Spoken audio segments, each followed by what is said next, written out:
സിറാജ് ലൈവിലേക്ക് സ്വാഗതം. കാന്തപുരം ഉസ്താദ് നേതൃത്വം നൽകുന്ന മൂന്നാം കേരള യാത്ര അത് ഒരാഴ്ച പിന്നിടുകയാണ്. മനുഷ്യർക്കൊപ്പം എന്ന കാലിക പ്രസക്തമായ മുദ്രാവാക്യവുമായിട്ടാണ് ഉസ്താദ് ഇത്തവണ ജനങ്ങളിലേക്ക് ഇറങ്ങുന്നത്. കാസർഗോഡ് നിന്ന് തുടങ്ങി ഇപ്പോൾ യാത്ര മലപ്പുറത്തെത്തി നിൽക്കുന്നു. ഈ ഘട്ടത്തിൽ യാത്രാ ഉപനായകനും കേരള മുസ്ലിം ജമാഅത്ത് സംസ്ഥാന സെക്രട്ടറിയുമായ പേരോട് അബ്ദുറഹ്മാൻ സഖാഫിയാണ് ഇപ്പോൾ നമ്മളോടൊപ്പം ചേരുന്നത്. ഉസ്താദെ, സ്വാഗതം. അപ്പം യാത്ര ഇപ്പോൾ നമ്മൾ ഒരാഴ്ച പിന്നിടുകയാണ്. വളരെ പ്രസക്തമായൊരു മുദ്രാവാക്യമാണ് മുന്നോട്ട് വെച്ചത്. യാത്രയിലുടനീളം പങ്കെടുത്ത എല്ലാവരും അതിനെ വലിയ തോതിൽ പ്രശംസിക്കുകയും ചെയ്തു. എങ്ങനെയായിരുന്നു യാത്രാനുഭവങ്ങൾ? യാത്ര തുടങ്ങിയ ആരംഭ സമയം മുതൽക്ക് ഇതുവരെയും ഓരോ ദിവസവും കൂടുതൽ സന്തോഷകരവും ആഹ്ലാദകരവും അഭിമാനപരവുമായ ഒരു കാഴ്ചപ്പാടുകളാണ് എല്ലാവരിൽ നിന്നും കണ്ടുവന്നിട്ടുള്ളതും എല്ലാവരിൽ നിന്നുമുണ്ടായ ഹ്രസ്വമായ സ്വീകരണങ്ങളും വളരെയേറെ സന്തോഷം നൽകുന്നതാണ്, വളരെ ആവേശം കൊള്ളിക്കുന്നതാണ്. ഇതിപ്പോൾ സമസ്തയുടെ 100ാം വാർഷികത്തോടനുബന്ധിച്ചാണല്ലോ ഇപ്പോൾ ഒരു കേരള യാത്ര മുന്നോട്ട് വെക്കുന്നത്. അങ്ങനെ ഒരു കേരള യാത്രയും മനുഷ്യർക്കൊപ്പം എന്ന ഒരു പ്രസക്തമായ മുദ്രാവാക്യവും അത് സ്വീകരിച്ചൊരു കേരള യാത്ര നടത്തണമെന്ന് സംഘടന തീരുമാനിക്കുന്നത് ഏതൊരു സാഹചര്യത്തിലാണ്? അത് സമസ്ത കേരള ജമിയത്തുൽ ഉലമ എന്ന് പറയുന്നത് ഒരു വലിയ പണ്ഡിത സഭയാണെങ്കിലും അതിൻ്റെ കീഴിലുള്ള ലക്ഷക്കണക്കായ ജനങ്ങൾക്ക് ആവശ്യമായ കാര്യങ്ങൾ ഏർപ്പെട്ട് വേണ്ട അവസരങ്ങളിൽ വേണ്ടത് എത്തിച്ചു കൊടുക്കുകയും അതേപോലെ ആവശ്യമായ പ്രവർത്തനങ്ങൾ നടത്തുകയും ചെയ്യുന്നത് അതിൻ്റെ കീഴിലുള്ള ജനസംഘടനയായ കേരള മുസ്ലിം ജമാഅത്താണ്. ഈ കേരള മുസ്ലിം ജമാഅത്തിൻ്റെ കീഴിലായി മറ്റ് ഞങ്ങളുടെ സംഘടനാ കുടുംബങ്ങൾ SSF, SYS, SMA, Sunni Jamiyyathul Muallimeen, Sunni വിദ്യാഭ്യാസ ബോർഡ്, അതുപോലെ വിദേശ രാജ്യങ്ങളിൽ ICF, RSC അങ്ങനെ തുടങ്ങിയ ഒരുപാട് സംഘടനാ സംവിധാനങ്ങളും ധാരാളം സ്ഥാപന സംവിധാനങ്ങളും എല്ലാമുണ്ട്. അപ്പോൾ എല്ലാറ്റിനും നേതൃത്വം കൊടുക്കുന്ന ഒരു ബഹുജന സംഘടനയാണ് ഷെയ്ഖുന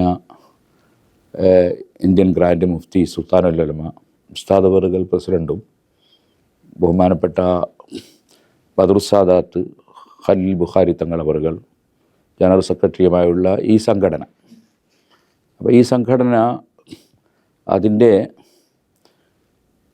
പ്രഖ്യാപന പരിപാടി നടത്തുന്ന സമയത്ത് തന്നെ കോഴിക്കോട് കടപ്പുറത്ത് നിന്ന് കേരള യാത്ര പ്രഖ്യാപിച്ചിട്ടുണ്ട്.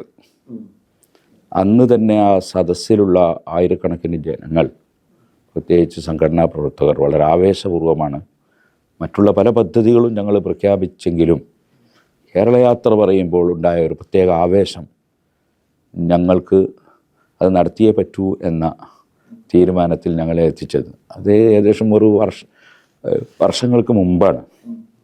SYSൻ്റെ സമ്മേളനവും SSFൻ്റെ സമ്മേളനവും ഈ കഴിഞ്ഞതിൻ്റെ മുമ്പത്തെ വർഷങ്ങളിലായി നടന്നിട്ടുണ്ട്. അങ്ങനെ താഴേക്കടയിൽ നിന്ന് തന്നെയുള്ള ഓരോ സംഘടനകളുടെയും ഓരോ വർഷത്തെ വിവിധ പരിപാടികൾ നടന്നതിന് ശേഷമാണ് കേരള മുസ്ലിം ജമാഅത്തിൻ്റെ ഈ കഴിഞ്ഞ വർഷത്തെ, അതായത് ഇപ്പോൾ ജനുവരിയിലേക്ക് കടന്നു, പഞ്ചായത്ത് തിരഞ്ഞെടുപ്പ് കാരണത്താലാണ് ഈ കേരള യാത്ര അല്പം ജനുവരിയിലേക്ക് കടന്നത്. അല്ലെങ്കിൽ ഞങ്ങൾ ഉദ്ദേശിച്ചിരുന്നത് നേരത്തെ ഡിസംബർ മാസത്തിലായിരുന്നു. അത് പല ഖൈറും അള്ളാഹു വെച്ചിട്ടുണ്ടാകുമെന്നാണ് ഞാൻ മനസ്സിലാക്കുന്നത്. അങ്ങനെയാണ് ഇപ്പോൾ ജനുവരിയിൽ ഇത് ആരംഭിച്ചത്. ഇപ്പോൾ കേരള യാത്ര നമ്മൾ ചർച്ച ചെയ്യുന്നത് വളരെ കാലിക പ്രസക്തമായൊരു ഭൗതിക വിഷയമാണ്. ഇപ്പോൾ സാധാരണഗതി നമ്മുടെ സമ്മേളനങ്ങൾ ഉണ്ടാകുമ്പോഴും പരിപാടികൾ ഉണ്ടാകുമ്പോഴൊക്കെ അതിൽ കുറേ കൂടി ഒരു ആത്മീയമായ ടച്ചുള്ള വിഷയങ്ങളായിരിക്കും കൂടുതലായിട്ടും സംവദിക്കാനെടുക്കുക. ഇതിപ്പം മുസ്ലിം ജമാഅത്ത് എന്ന് പറയുന്നത് ഒരു ബഹുജന പങ്കാളിത്തമുള്ള പ്രസ്ഥാനം എന്ന നിലയിലാണോ ഇത്തരത്തിലൊരു ജനറൽ വിഷയവുമായിട്ട് മുന്നോട്ട് പോകുന്നത്? അത് ഷെയ്ഖുന കാന്തപുരം ഉസ്താദ് നടത്തിയ മുൻകാല കേരള യാത്രകളും ഇതേപോലെ പൊതുസമൂഹത്തിന് എല്ലാവർക്കും ആവശ്യമുള്ളതും രാഷ്ട്ര നിർമ്മാണത്തിന് ആവശ്യമുള്ളതും ജനങ്ങളെ മുഴുവനും മനസ്സ് കോർത്തിണക്കുക എന്ന ഉദ്ദേശ ലക്ഷ്യത്തിലുമായിരുന്നു. കഴിഞ്ഞ കേരള യാത്രകളിലും മനുഷ്യ മനസ്സുകളെ കോർത്തിണക്കാൻ, അത് മാനവികത തട്ടിയുണർത്താൻ, ഇങ്ങനെയുള്ള മുദ്രാവാക്യങ്ങളായിരുന്നു ഉന്നയിച്ചിരുന്നത്. അത് എപ്പോഴും ഇടയ്ക്കിടെ ആവശ്യമായി വരുന്ന ഒരു ഉത്ബോധനവും ആവശ്യമായി വരുന്ന ഒരു ആശയവുമാണ്. ആ മൂന്നും യഥാർത്ഥത്തിൽ വലിയ അന്തരങ്ങളൊന്നുമില്ല. ഈ മൂന്നിൻ്റെയും അടിസ്ഥാനപരമായ ആശയം ഒന്ന് തന്നെയാണ്. മനുഷ്യഹൃദയങ്ങളെ നല്ലതിലേക്ക് നയിക്കുക, പാരസ്പര്യവും സ്നേഹവും സൗഹൃദവും സഹകരണവും പരസ്പരം ഉണ്ടാക്കുക, പ്രശ്നങ്ങളും പ്രയാസങ്ങളും സങ്കീർണതകളും ഇല്ലാതെയാക്കുക, ആവശ്യമുള്ള ഇടങ്ങളിൽ ഇടപെടുന്നവരും പ്രശ്നങ്ങൾ പരിഹരിക്കാൻ വേണ്ടി അധ്വാനിക്കുന്നവരുമായി തീരുക, പ്രശ്നങ്ങൾ സൃഷ്ടിക്കുന്നവരാകാതിരിക്കുക, സമൂഹത്തിലെ എല്ലാ വിഭാഗത്തെയും ഒരു ബഹുസ്വര രാജ്യമെന്ന നിലക്ക് പ്രത്യേകിച്ചും ഇന്ത്യ രാജ്യത്ത് ഏത് മതത്തിൽ വിശ്വസിക്കുന്നവരും ഒന്നും വിശ്വസിക്കാത്തവരും എല്ലാവരും മനുഷ്യരാണ്. ആ മനുഷ്യരുടെയൊക്കെ മനസ്സുകളിൽ പരസ്പരം വൈരാഗ്യത്തിൻ്റെയും വിദ്വേഷത്തിൻ്റെയും വെറുപ്പിൻ്റെയും ആശയങ്ങൾ വരാതെ രാഷ്ട്രനിർമ്മാണത്തിന് വേണ്ടിയും സമൂഹ നന്മയ്ക്ക് വേണ്ടിയും എല്ലാവരും ഒരുമിച്ച് നിൽക്കുകയും ചെയ്യുക എന്ന ആശയത്തിലേക്ക് ജനങ്ങൾ കൊണ്ടുവരലാണ് ഏറ്റവും പ്രധാനമായ ലക്ഷ്യം.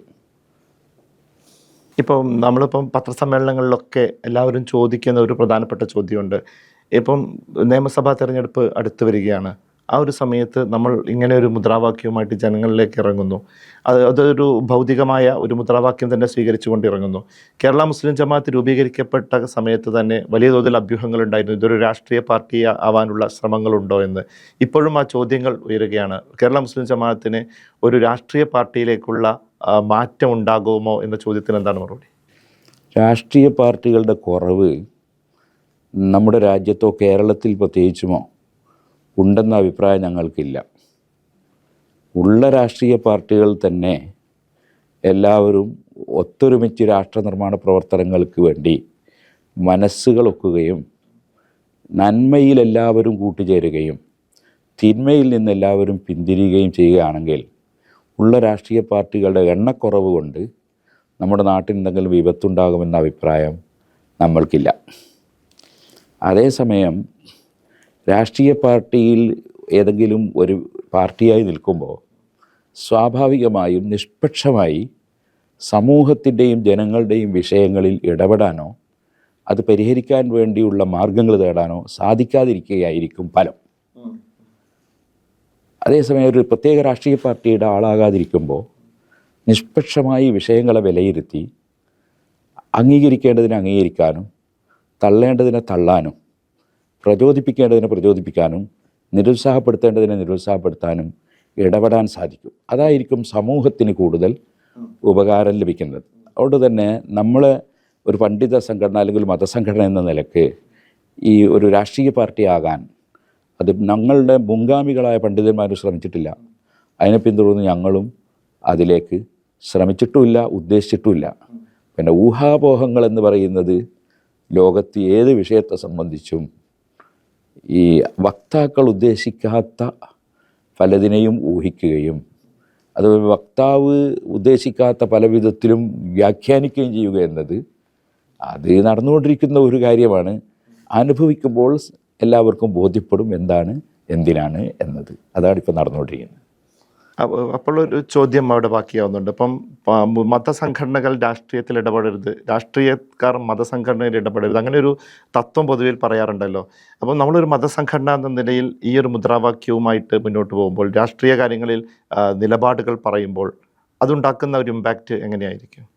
രാഷ്ട്രീയ കാര്യങ്ങളിൽ നിലപാടുകൾ പറയുക എന്ന് പറയുന്നത് രാഷ്ട്ര നന്മയ്ക്ക് വേണ്ടി, രാഷ്ട്രത്തിലെ എല്ലാ വിഭാഗം ജനങ്ങളുടെയും നന്മയ്ക്ക് വേണ്ടി, അവശത അനുഭവിക്കുന്നവരുടെ കണ്ണീരൊപ്പാൻ വേണ്ടി, അതുപോലെ പാർശ്വവൽക്കരിക്കപ്പെടുന്ന ആളുകളെ ചേർത്ത് പിടിക്കാൻ വേണ്ടി ഇത്തരത്തിലുള്ള പൊതു വിഷയങ്ങളെ ഹൈലൈറ്റ് ചെയ്ത് കൊണ്ടുവന്ന് അത് ശ്രദ്ധയിൽപ്പെടുത്തി പരിഹരിക്കുക, അതിന് പരിഹാരത്തിന് ആവശ്യമുള്ളവരെ ആർക്കാണോ അത് പരിഹരിക്കാൻ കഴിയുക അവരുടെ ശ്രദ്ധയിൽ വരുത്തുക, അവരെ അതിലേക്ക് കൊണ്ടുവരിക എന്നുള്ളതാണ്. അത് അല്ലാതെ ഒരു പാർട്ടി ആയതുകൊണ്ട് അത് പരിഹരിക്കാൻ ചിലപ്പോൾ കഴിയില്ല. കാരണം പാർട്ടി ആകുമ്പോൾ ആ പാർട്ടിക്ക് അതിൻ്റേതായ മാനിഫെസ്റ്റോവും അതിൻ്റേതായ നയങ്ങളും അതുപോലെ പല സംഗതികളും ഉണ്ടാവും. ഒരു ചട്ടക്കൂട്ടിനപ്പുറത്തേക്ക് ഒരു കാലത്താലും പോകാൻ കഴിയില്ല, എല്ലാവർക്കും പോകാൻ കഴിയില്ല. ഒന്ന്. രണ്ടാമത്തത്, ഏതൊരു പാർട്ടിക്കും അവരുടെ സംഘടനയെ നിലനിർത്തുന്ന കീഴിലുള്ള അണികളുണ്ടാവും. ഈ അണികൾക്ക് ചില വികാരങ്ങളുണ്ടാവും. ആ വികാരങ്ങൾ 100% മാറ്റി നിർത്തി ഒരു നേതൃത്വത്തിന് മുന്നോട്ട് പോകാൻ കഴിയില്ല. അപ്പോൾ അവരുടെ ആ അണികളുടെ ആശയങ്ങളെ ചിലപ്പോൾ ഈ നേതൃത്വത്തിൻ്റെ ചിന്തകളെ സ്വാധീനിക്കും. സ്വാഭാവികമായിരിക്കും അത്. അങ്ങനെ വരുമ്പോൾ അവർക്ക് 100% പല കാര്യങ്ങളും ചെയ്യാൻ തന്നെ വിചാരിച്ചാൽ പോലും ചിലപ്പോൾ ചില നേതാക്കൾക്ക് ചെയ്യാൻ കഴിയില്ല. അപ്പോൾ പുറമേ നിന്നുള്ള ഇടപെടലുകൾ ഉണ്ടാകുമ്പോൾ അത് ചൂണ്ടിക്കാണിച്ച് അവരും സന്മനസ്സുള്ളവരാണെങ്കിൽ അവർക്ക് തിരുത്താനുള്ള സാഹചര്യം ഉണ്ടോ? തിരുത്താനും അവർക്ക് ചെയ്യാനും സാധിക്കും. കാരണം അണികളെയും പറഞ്ഞ് ബോധ്യപ്പെടുത്താൻ കഴിയും. നിങ്ങൾ മാത്രമല്ല, ഇതെല്ലാവരും കൂടിയ രാജ്യമാണ്. അപ്പോൾ നമ്മളെ മാത്രം വികാരം കണ്ടാൽ പോലെ മറ്റുള്ളവരോടും കാണണം എന്ന് പറയാനുള്ള അവസരം ഉണ്ടാവും. അതിനൊക്കെ പുറത്തു നിന്നുള്ള സമ്മർദ്ദങ്ങൾ ഉണ്ടെങ്കിലേ അത് എല്ലാവർക്കും ഗുണകരമായ കാര്യങ്ങളാണ്. അത് രാഷ്ട്രീയ പാർട്ടിയാൽ നടക്കില്ല. അതിനിവിടെ ധാരാളം രാഷ്ട്രീയ പാർട്ടികൾ ഉണ്ടല്ലോ, അതിൻ്റെ ഒരു കുറവുമില്ലല്ലോ ഇവിടെ. പൊതുവിൽ നമ്മുടെ രാഷ്ട്രീയ നയം എപ്പോഴും പറയാറുണ്ട്, ഇപ്പം സഹായിക്കുന്നവരെ സഹായിക്കും എന്നൊരു നിലപാടാണ് നമ്മൾ മുന്നോട്ട് വെക്കാറ്. ആ നിലപാട് തന്നെയാണോ ഇപ്പോഴും? സഹായിക്കുന്നവരെ സഹായിക്കുക എന്നുള്ളത് നമ്മളാരും നിലപാട് പറയേണ്ടതില്ലല്ലോ. അത് മൊത്തം ഏതൊരാളും ദ്രോഹിക്കുന്നവരെ സഹായിക്കില്ലല്ലോ. അതൊരു പ്രകൃതിപരമായ ഒരു കാര്യമാണല്ലോ. ദ്രോഹിക്കുന്നവരെ സഹായിക്കാൻ ദ്രോഹത്തിന് സഹായിക്കലാവൂലേ? അപ്പോൾ പക്ഷേ സഹായിക്കുന്നവരെ സഹായിക്കുക എന്ന് പറഞ്ഞാൽ നമ്മളെ മാത്രം സഹായിക്കുന്നവർ എന്നല്ല, മൊത്തം സമൂഹത്തിൻ്റെ സഹായം. അതിൽ നമ്മളും അംഗങ്ങളാണ്. ദ്രോഹിക്കുന്നവരെ സഹായിക്കുക എന്ന് പറയുന്ന സംഭവം ലോകത്ത് ഒരാളിൽ നിന്നും പ്രതീക്ഷിക്കപ്പെടാവുന്നതല്ലല്ലോ. അല്ലാതെ വെറും കേവലം ഒരു സങ്കുചിത മനസ്ഥിതിയോടുകൂടി നമ്മളെ സഹായിക്കുക അങ്ങനെയല്ല, മൊത്തത്തിലാണ്. അതാണ് മനുഷ്യർക്കൊപ്പം എന്നാണ് നമ്മളെ മുദ്രാവാക്യവും നമ്മൾ ഉയർത്തിവിടുന്ന ആശയം അതാണ്. വെറും നമ്മളൊരു സംഘടന എന്നൊരു സങ്കുചിത മനസ്ഥിതിയിലല്ല, വിശാല മനസ്ഥിതിയിലാണ് നമ്മൾ കാര്യങ്ങളെ വിലയിരുത്തുന്നത്. ഈ മനുഷ്യർക്കൊപ്പം എന്ന ആശയം നമ്മൾ മുന്നോട്ട് വെക്കുമ്പോൾ എല്ലാ മനുഷ്യരെയും നമ്മൾ ഒരുപോലെ സ്വീകരിക്കുമോ? അതല്ലെങ്കിൽ ഇപ്പോൾ പ്രത്യേകിച്ച് സംഘടന വലിയ തോതിൽ യുദ്ധം പ്രഖ്യാപിക്കുന്ന ബിദഈ സംഘടനകളടക്കമുള്ളവർ അപ്പുറത്തുണ്ട്, ജമാഅത്തെ ഇസ്ലാമി ഒരു ഭാഗത്തുണ്ട്. ഇത്തരം സംഘടനകളോടൊക്കെ ഈ വിഷയത്തിൽ സ്വീകരിക്കുന്ന നിലപാട് എന്താണ്? അത് ഏതൊരു സംഘടനയെയും ഏതൊരു കക്ഷികളെയും നമ്മൾ വിലയിരുത്തുമ്പോൾ ചില അനാരോഗ്യകരമായ ചിന്തകൾ, അനാരോഗ്യകരമായ പ്രവർത്തനങ്ങൾ ഒരു വിഭാഗത്തിന് സംഭവിക്കുമ്പോൾ അത് സംഭവിക്കുന്നതിൻ്റെ പിന്നിൽ ആ ചിന്തകളുടെ ആശയങ്ങൾ ഉരുത്തിരിഞ്ഞു വന്ന ചില കേന്ദ്രങ്ങളുണ്ടാവും. ഉദാഹരണത്തിന് ഒരു രോഗം വരുമ്പോൾ അതിൻ്റെ പിന്നിൽ ചില രോഗാണുക്കളുണ്ടാവും. ഈ രോഗാണുക്കളും രോഗം ബാധിച്ചവരും തമ്മിൽ വലിയ അന്തരമുണ്ട്. രോഗം ബാധിച്ചവരോട് അങ്ങേയറ്റത്തെ സഹതാപവും മനോവേദനയുമാണ് ഡോക്ടർമാരുടെ മനസ്സിലുണ്ടാവുക. അപ്പോൾ ഈ രോഗികളെ നമ്മൾ ഒരു മോശക്കാരായി കാണുന്നതിന് പകരം ആ രോഗികളുടെ രോഗത്തിൽ നിന്ന് അവരെ മുക്തരാക്കിയെടുക്കാൻ ആവശ്യമായ മരുന്നുകൾ നൽകുക, അതാണ് ഒരു ഡോക്ടറുടെ ഉത്തരവാദിത്വം. അങ്ങനെ വരുമ്പോൾ രോഗമില്ലാത്ത ഒരുപാട് ആളുകൾ പുറത്തുണ്ടാവും. അവർക്ക് ഈ രോഗം ബാധിക്കാതിരിക്കാൻ ഈ രോഗികളുമായി ചിലപ്പോൾ അകന്നു നിൽക്കാൻ വരെ ഡോക്ടർമാർ ആവശ്യപ്പെടും. അത് രോഗികളോടുള്ള വെറുപ്പല്ല, രോഗത്തോടുള്ള വെറുപ്പാണ്. രോഗത്തോടാണ് വാസ്തവത്തിൽ എതിർപ്പുണ്ടാകുന്നത്, രോഗിയോടല്ല. അപ്പോൾ രോഗത്തിൻ്റെ കാരണങ്ങളും രോഗത്തിൻ്റെ പ്രതിവിധികളും അത് പലപ്പോഴും പല വിധത്തിലായിരിക്കും. ഒരു ഡോക്ടർ ചികിത്സിക്കുമ്പോൾ ചിലപ്പോൾ മരുന്ന് കൊടുക്കലാവും, ചിലപ്പോൾ സൂചി വെക്കലാവും, ചിലപ്പോൾ ഓപ്പറേഷനാകും, ചിലപ്പോൾ തടകലാകും, തെറാപ്പി ആയിരിക്കും. ചികിത്സക്ക് പല വഴികളുണ്ടല്ലോ. ചിലപ്പോൾ നല്ല ഈ മനസ്സിന് കരുത്ത് നൽകലായിരിക്കും. ആണല്ലോ, ഒരുപാട് വിഭാഗമുണ്ടല്ലോ ഡോക്ടർമാരുടെ കൂട്ടത്തിൽ തന്നെ. സൈക്കാട്രിസ്റ്റ് വേറെ ഉണ്ട്, സർജറിക്കാർ വേറെ ഉണ്ട്, ഇങ്ങനെ പല വിഭാഗം ഉണ്ടല്ലോ. അപ്പോൾ ഇതെല്ലാം കൂടി വരേണ്ട ഒരു സംഗതിയാണ് ഈ ആത്മീയ രോഗത്തിൻ്റെ ഡോക്ടർമാരായ പണ്ഡിതന്മാരുടെ രീതിയിൽ ഇതെല്ലാം സമ്മേളിക്കും. അങ്ങനെ വരുമ്പോൾ ഒരു ആത്മീയ രംഗത്ത് സംഭവിച്ച ഒരു അനാരോഗ്യം, ആ അനാരോഗ്യം ബാധിച്ചവനെ ഒരു വിരോധിയായി കാണാതെ അദ്ദേഹത്തെ ആ രോഗത്തിൽ നിന്ന് മുക്തമാക്കി കൊണ്ടുവരാൻ ആവശ്യമായതും രോഗം ബാധിക്കാത്ത ഒരുപാട് ആളുകളുണ്ടാവും. രോഗികൾ കുറച്ചേ ഉണ്ടാവുള്ളൂ. രോഗം ബാധിക്കാത്തവർക്ക് ഈ രോഗം ബാധിക്കാതിരിക്കാൻ ആവശ്യമായ നടപടിക്രമങ്ങളും വേണം. ഇത് രണ്ടും ഉണ്ടാകുമ്പോഴേ ഡോക്ടർ ചികിത്സ കൃത്യമായ ചികിത്സയാവുള്ളൂ. അപ്പോൾ രോഗത്തിൻ്റെ ഗൗരവം മറ്റുള്ളവരെ, ആരോഗ്യമുള്ളവരെ ബോധ്യപ്പെടുത്തൽ ആവശ്യമായി വരും. കാരണം അവർ ആ രോഗത്തിലേക്ക് ചെന്നപ്പെടരുത്. രോഗിയായവരോടും ഇത് വളരെ ഗൗരവമുള്ളതാണ്, നിങ്ങൾ ഈ രോഗത്തിൽ നിന്ന് മുക്തമാകാൻ ആവശ്യമായ ചികിത്സകൾ നേടണം എന്ന് പറഞ്ഞ് അവർക്ക് മരുന്ന് കൊടുക്കേണ്ടി വരും. ചിലപ്പോൾ ഓപ്പറേഷൻ വരെ ചെയ്യേണ്ടി വരും. അത് ചെയ്യുമ്പോൾ ഈ ഡോക്ടർ ഞങ്ങളെ വിരോധിയാണ് എന്ന് ധരിക്കുന്നതിന് പകരം ഈ ഡോക്ടർ ഞങ്ങളെ നന്മയ്ക്ക് വേണ്ടിയാണ് ഇത് ചെയ്യുന്നത് എന്ന് അവർക്ക് ബോധ്യപ്പെടുത്താൻ പരമാവധി ഡോക്ടർമാർ ശ്രമിക്കുകയും വേണം. അതാണല്ലോ, ഒരു സൂചി വെക്കുമ്പോൾ തന്നെ ആദ്യം ഒന്ന് തടികൊക്കെ കൊടുത്ത് എന്നിട്ട് കുറച്ച് കുശലങ്ങളൊക്കെ പറഞ്ഞ് അങ്ങനെ അറിയാതെ സൂചി വെച്ച് ആ മരുന്നെങ്ങനെങ്കിലും ഉള്ളിലെത്തിയിട്ട് രോഗം മാറി കിട്ടുക എന്നുള്ള ഡോക്ടറുടെ. അതുകൊണ്ടാണ് പണ്ഡിതന്മാരെ സംബന്ധിച്ച് മുഹീദ്ദീൻ അബ്ദുൽ ഖാദിർ ജീലാനി റഹിമഹുല്ലാ പറയുന്നുണ്ട്, അതിബ്ബാഉൽ ഖുലൂബ്, ഹൃദയത്തിൻ്റെ ഡോക്ടർമാരാണ് അവർ. അപ്പം മനുഷ്യ മനസ്സുകളാണ് നന്നാകേണ്ടത്. ഈ മനുഷ്യ മനസ്സുകളെ നന്നാക്കാൻ പലപ്പോഴും സാധിക്കാതിരിക്കുമ്പോൾ രോഗം മാറി കിട്ടില്ല. ഈ ആത്മീയ രോഗങ്ങൾ, പ്രത്യേകിച്ച് ആശയപരമായ ആദർശപരമായ രോഗങ്ങൾ മാറി കിട്ടില്ല. അതിൻ്റെതായ ട്രീറ്റ്മെൻറ്റ് കൊടുക്കുക. അതിൻ്റെതായ ട്രീറ്റ്മെൻറ്റ് കൊടുക്കുക. അത് പല വിധത്തിൽ എല്ലാ രോഗിയുടെ ഒരുപോലെയല്ല. രോഗികളുടെ അവസ്ഥ നോക്കിയിട്ട് എല്ലാവർക്കും ഒരേ ഡോസല്ല. ക്യാൻസറിനുള്ള മരുന്നല്ല പനിക്ക് കൊടുക്കേണ്ട. അത് ഓരോരുത്തർക്കും ഓരോ മരുന്നായിരിക്കും.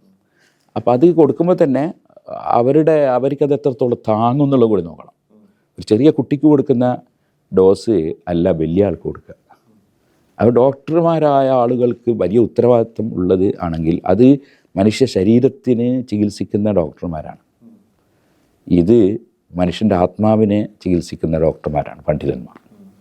അവർ വളരെ ശ്രദ്ധിക്കണം. കാരണം നമ്മുടെ വിശ്വാസപ്രകാരം ശരീരത്തിൽ നിന്ന് ആത്മാവ് പിരിഞ്ഞാലും മനുഷ്യൻ തീരുന്നില്ല.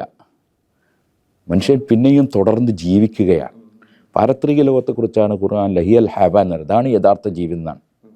അപ്പോൾ യഥാർത്ഥ ജീവിതം നഷ്ടപ്പെട്ടു പോകുന്ന വിധത്തിൽ ഈ ചെറിയ ജീവിതത്തിൽ ഏതെങ്കിലും അപകടത്തിൽ പോയി പെടുമ്പോൾ അവരെ രക്ഷപ്പെടുത്തുക എന്നത് വലിയ ഒരു ദൗത്യവും വലിയൊരു പുണ്യകർമ്മമാണ്.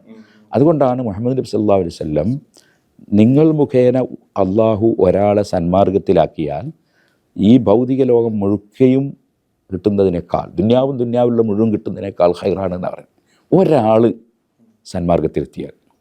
അപ്പോൾ ആ ഒരു ഡ്യൂട്ടി നിർവഹിക്കുന്ന പണ്ഡിതന്മാർ അവർ പടച്ചവൻ്റെ പൊരുത്തം മാത്രം ലക്ഷ്യം വെച്ചുകൊണ്ടാണ് പ്രവർത്തിക്കുന്നതെങ്കിൽ വലിയ ഭാഗ്യവാന്മാരാണ്. അവർ വളരെ ശ്രദ്ധിച്ചുകൊണ്ട് ചെയ്യേണ്ട ഒരു ട്രീറ്റ്മെൻറ്റുമാണത്. വർഗീയ നിലപാടുകളോട് അല്ലെങ്കിൽ തീവ്രവാദ നിലപാടുകളോട് കേരളം എന്നും മുഖം തിരിച്ചു നിന്ന പാരമ്പര്യമാണുള്ളത്. പക്ഷേ സമീപകാലത്തായി ചില സമുദായ നേതാക്കൾ, പേരെടുത്ത് തന്നെ പറയാം, വെള്ളാപ്പള്ളി നടേശനെ പോലെയുള്ള ആളുകൾ വർഗീയത തുടർച്ചയായിട്ട് ആരോപിച്ചുകൊണ്ടിരിക്കുന്നു. പ്രത്യേകിച്ച് മലപ്പുറത്തെക്കുറിച്ച്, മുസ്ലിങ്ങളെക്കുറിച്ചൊക്കെ. ഇതിനെ എങ്ങനെയാണ് സംഘടന കാണുന്നത്? നമ്മളെ സംബന്ധിച്ചിടത്തോളം ഇസ്ലാമിൻ്റെ എല്ലാ വിഷയങ്ങളിലും കൃത്യമായ നിലപാടുകളെ സംബന്ധിച്ചും മെസ്സേജുകളെ സംബന്ധിച്ചും ഖുർആൻ നമ്മളെ പഠിപ്പിച്ചിട്ടുണ്ട്. ഖുർആനെ സംബന്ധിച്ച് കൂടുതൽ പഠിക്കാത്തത് കൊണ്ടാണ് പലപ്പോഴും മുസ്ലിങ്ങളാകട്ടെ അല്ലാത്തവരാകട്ടെ തെറ്റിദ്ധാരണകളിൽ അകപ്പെടുന്നത്. ഖുർആനെ ശത്രുതയുള്ള ആളുകൾ, അത് സ്വാഭാവികമായും ചിലരങ്ങനെ ഉണ്ടാവും. അതിന് ചില കാരണങ്ങളുണ്ടാകും. ഒരുപക്ഷെ അവരെ അറിവ് കുറവായിരിക്കും, വിഷയത്തെക്കുറിച്ചുള്ള അറിവ് കുറവായിരിക്കും, അല്ലെങ്കിൽ സമുദായത്തെക്കുറിച്ചുള്ള അറിവ് കുറവായിരിക്കും. അവർ ചിലപ്പോൾ സമുദായത്തെക്കുറിച്ച് പഠിക്കുന്നത് ഏതെങ്കിലും ആളുകളുടെ ചില വാചകങ്ങളോ ഏതെങ്കിലും ആളുകളുടെ പുസ്തകങ്ങളോ വായിച്ചിട്ടായിരിക്കും. അവർ വിശദമായി ഖുർആനിൻ്റെ ശരിയായ വ്യാഖ്യാനങ്ങളോ മുഹമ്മദ് നബി സല്ലല്ലാഹു അലൈഹി വസല്ലം തങ്ങളുടെ തിരുവചനങ്ങളെ സംബന്ധിച്ചുള്ള വിശദമായ അറിവുകളൊന്നും ലഭിക്കാത്തവരായിരിക്കും. അങ്ങനെ ലഭിക്കാത്ത ആളുകൾ പഴയ കാലത്ത് നല്ല മാതൃകാപുരുഷന്മാരായ ജനങ്ങളായി, പൂർവ്വസൂരികളായ മാതൃകാപുരുഷന്മാരായ ആളുകൾ നമ്മുടെ കേരളത്തിലടക്കം വന്ന് ജീവിച്ച ഒരു കാലഘട്ടമുണ്ട്. അന്ന് അവരെ ജീവിതം കണ്ടിട്ടാണ് അവർ ഇസ്ലാമിനെ മനസ്സിലാക്കുന്നത്. അപ്പോൾ ഒരുപാട് ആളുകളുടെ തെറ്റിദ്ധാരണകൾ അകലുകയും ഇസ്ലാമിലേക്ക് പലരും ആകർഷിക്കപ്പെടുകയും ചെയ്തു എന്നതാണ് വസ്തുത. ഇപ്പം മുസ്ലിങ്ങളായ നമ്മളെ മൊത്തത്തിലൊന്ന് വീക്ഷിക്കുമ്പോൾ ആ ഇസ്ലാമിൻ്റെ ജീവിത രീതിയും സ്വഭാവശൈലിയും മുസ്ലിങ്ങളിൽ നിന്ന് അകന്നു പോകുന്നു. വക്താക്കളായി വരുന്നവർ പോലും പലപ്പോഴും അവരുടെ ഭാഷയും അവരുടെ ശൈലിയും അതൊക്കെ ഒരു ശത്രുതാ മനോഭാവത്തോടു കൂടിയാണോ എന്ന് തോന്നിപ്പോകുമ്പോൾ മറ്റുള്ള ആളുകൾക്ക് തെറ്റിദ്ധാരണ വർദ്ധിച്ച് വരും. അതുകൊണ്ട് തന്നെ ഇത്തരത്തിലുള്ള സന്ദർഭം വലിയൊരു പരീക്ഷണ ഘട്ടമാണ് മുസ്ലിം പണ്ഡിതന്മാരെ സംബന്ധിച്ചിടത്തോളം വിഷയം കൈകാര്യം ചെയ്യുമ്പോൾ. അവിടെ ഖുർആൻ പഠിപ്പിച്ച നയം സ്വീകരിക്കൽ അനിവാര്യമാണ്. ഖുർആൻ പഠിപ്പിക്കുന്ന നയം എന്താണ്? ശത്രുത ഇല്ലാതെയാക്കാൻ അതേ പടിക്ക് 10 ഇരട്ടി സ്ട്രോങ്ങിൽ തിരിച്ചടിക്കുക എന്നതല്ല ഖുർആനിൻ്റെ നയം.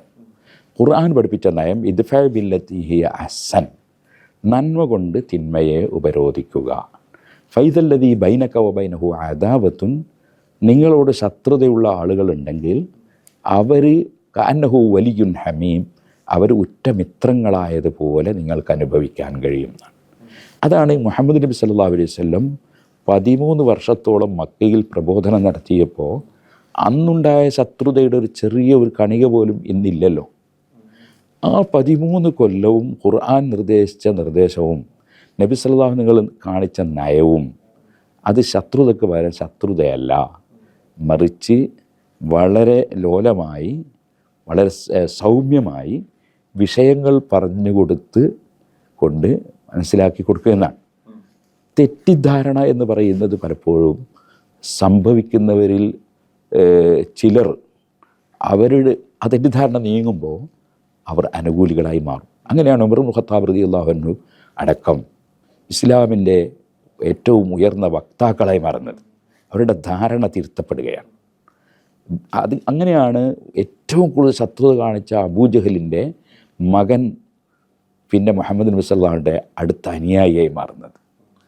ഉഹദ് യുദ്ധത്തിലടക്കം യുദ്ധം നയിച്ച അബൂ സുഫിയാൻ റളിയല്ലാഹു അൻഹു കാലം കുറേ മുന്നോട്ടെത്തുമ്പോൾ നബി സല്ലല്ലാഹു അലൈഹി വസല്ലം തങ്ങളുടെ കുതിരയുടെ കടിഞ്ഞാണ് പിടിച്ച് യുദ്ധത്തിൽ മുന്നിൽ നിൽക്കുന്നത്. ഏറ്റവും വലിയ ശത്രുത കാണിച്ച ആളായിരുന്നു സഫ്വാൻ ബിൻ ഉമയ്യ എന്ന് പറയുന്ന ആൾ.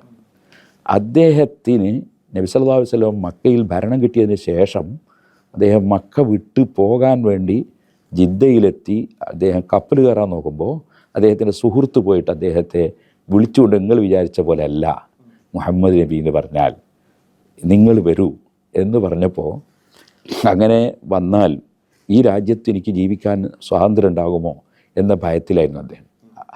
അപ്പോൾ അത് ഞാൻ മുഹമ്മദ് നബിയെ സംസാരിച്ചിട്ടാണ് വരുന്നത്, ഞാൻ നിങ്ങൾക്ക് കാണിക്കാൻ വേണ്ടി ഒരു അടയാളമായി മുഹമ്മദ് നബി സല്ലല്ലാഹു അലൈഹി വസല്ലമയുടെ ഒരു തലപ്പാവ് അല്ലെങ്കിൽ ഒരു വസ്ത്രം എൻ്റെ കയ്യിലുണ്ടെന്ന് അത് കാണിച്ചു കൊടുത്തിട്ടാണ് അദ്ദേഹത്തെ തിരിച്ചു വിളിച്ചത്.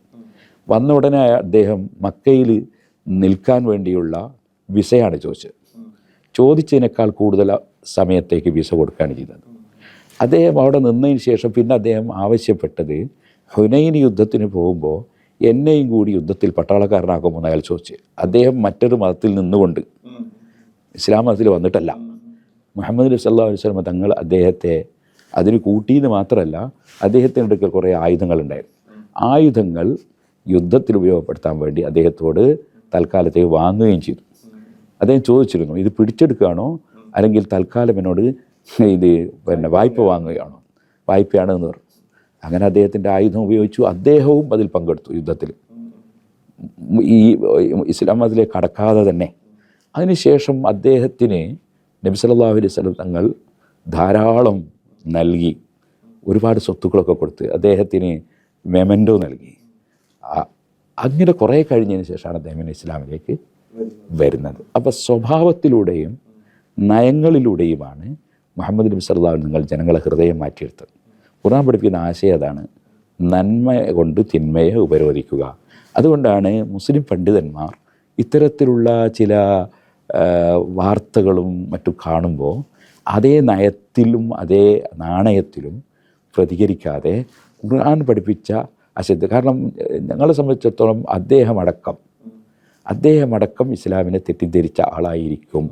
അദ്ദേഹത്തിൻ്റെ ആ തെറ്റിദ്ധാരണ അകറ്റാൻ ആവശ്യമായ പ്രവർത്തനങ്ങളാണ് ആവശ്യം എന്ന് ചിന്തിക്കുന്നവരാണ് ഞങ്ങൾ. അതാണ് യഥാർത്ഥ പരിഹാരം. മറ്റത് കുറേ വാക്ക് യുദ്ധങ്ങളും അതുപോലെ തന്നെയുള്ള മൽപ്പിടുത്തങ്ങളും ഈ കൊമ്പ് കോർക്കലുകളും, അതുകൊണ്ടൊന്നും പ്രശ്നത്തിന് അടിസ്ഥാനപരമായ പരിഹാരം ഉണ്ടാവില്ല. അടിസ്ഥാനപരമായ പരിഹാരം ഉണ്ടാകാൻ തെറ്റിദ്ധരിച്ചവരുടെ തെറ്റിദ്ധാരണ. അതാണ് യഥാർത്ഥത്തിൽ ഈ മനുഷ്യർക്കൊപ്പം എന്ന പ്രമേയം അവതരിപ്പിച്ചുകൊണ്ട് ഞങ്ങളുടെ ഉത്ബോധനങ്ങൾ ആ വഴിക്കാണ് പോകുന്നത്. അതിനെ എല്ലാവരും സ്വാഗതം ചെയ്യുക. ഇപ്പം ഒരൊറ്റ കാര്യം കൂടി, ഇപ്പം സുന്നി ഐക്യം എന്നത് എപ്പോഴും ചർച്ച ചെയ്യപ്പെടുന്നൊരു വിഷയമാണ്. ഇപ്പോൾ 2 വിഭാഗം സുന്നികളും 100-ാം വാർഷികം, സമസ്തയുടെ 100-ാം വാർഷികം ആഘോഷിക്കുന്ന ഒരു വേളയാണ്. ഈ സുന്നി ഐക്യം എന്നത് അടുത്തെന്തെങ്കിലും നടക്കാൻ സാധ്യതയുള്ള ഒന്നാണോ, അല്ലെങ്കിൽ അങ്ങനെ ഒരു സാധ്യത ഇതിനകത്തുണ്ടോ? ഇപ്പോൾ 2 സംഘടനകളായി സമസ്ത കേരള ജമിയത്തുലമയുടെ 100-ാം വാർഷികം കൊണ്ടാടുന്നു എന്ന് പറഞ്ഞാൽ അവർ പരസ്പരം ഐക്യത്തിലാണ് എന്നാണല്ലോ അതിൻ്റെ അർത്ഥം.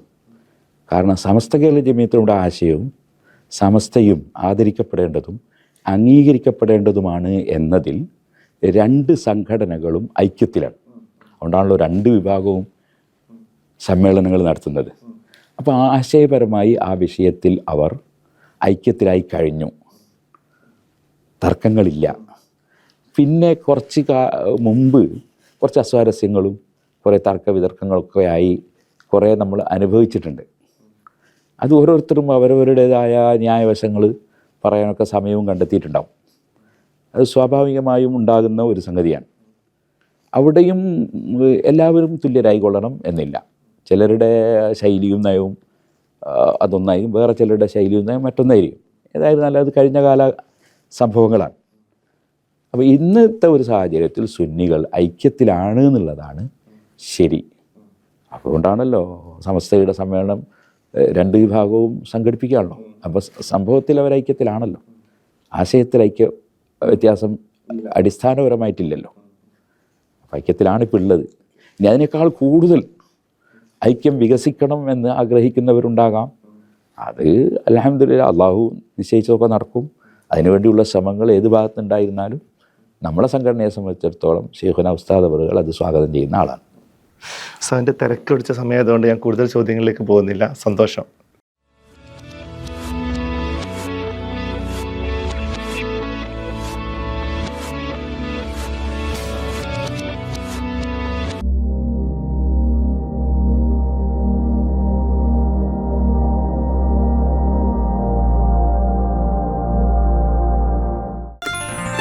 Waytonikah.com, the exclusive Muslim matrimonial site.